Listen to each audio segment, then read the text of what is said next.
நம் ஆண்டவர் இயேசு கிறிஸ்துவின் நாமத்தினால் மகிழ்ச்சியும் சமாதானமும் நம் அனைவரோடும் இருப்பதாக.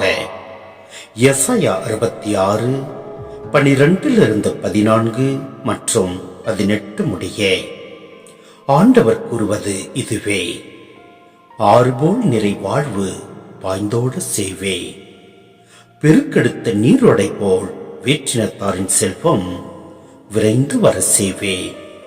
நீங்கள் பால் பருகுவீர்கள், மார்பில் அணைத்து சுமக்கப்படுவீர்கள், மடியில் வைத்து தாளாட்டப்படுவீர்கள்.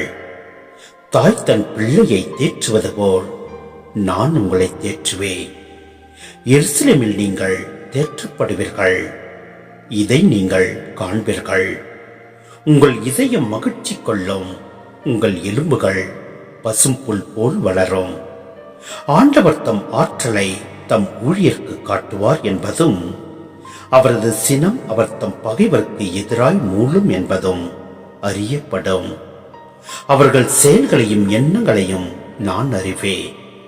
பிற இனத்தார் பிற மொழியினர் அனைவரையும் நான் கூட்டி சேர்க்க வருவேன்.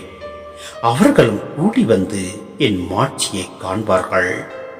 சிந்தனை: கடவுள் தாம் தொடங்கிய புதிய விண்ணுலகையும் புதிய மண்ணுலகையும் உருவாக்கும் பணியை பாதியிலேயே விட்டுவிட மாட்டார். அதை நிறைவு பெற செய்வார். மகப்பேறு உருவகம் கடவுள் தாம் கொடுத்த வாக்குறுதியை காப்பாற்றுவார் என்பதையே காட்டுகிறது. நேரம் வந்துவிட்டால் ஒரு பிள்ளையின் பிறப்பை தடை செய்ய முடியாது. அதைப்போல் கடவுள் தாம் விரும்பியதை செய்வதை தடை செய்ய முடியாது. பகைவர்களை அழித்து வெற்றியோடு அவர் புதியன படைக்கும் போது அவரை சார்ந்த அனைவரும் மகிழ்வார்கள்.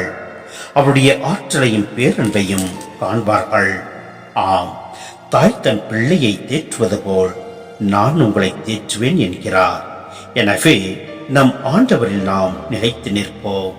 அப்பொழுது நம் வாழ்வு ஆறுபோல் நிறை வாழ்வு பாய்ந்தோட சேவார். எனவே நம் ஆண்டவரில் எந்நாளும் நிலைத்திருப்போம். எல்லாம் அல்ல இறைவன் நம்மை நிறைவாய் ஆசீர்வதிப்பார். ஆமென்.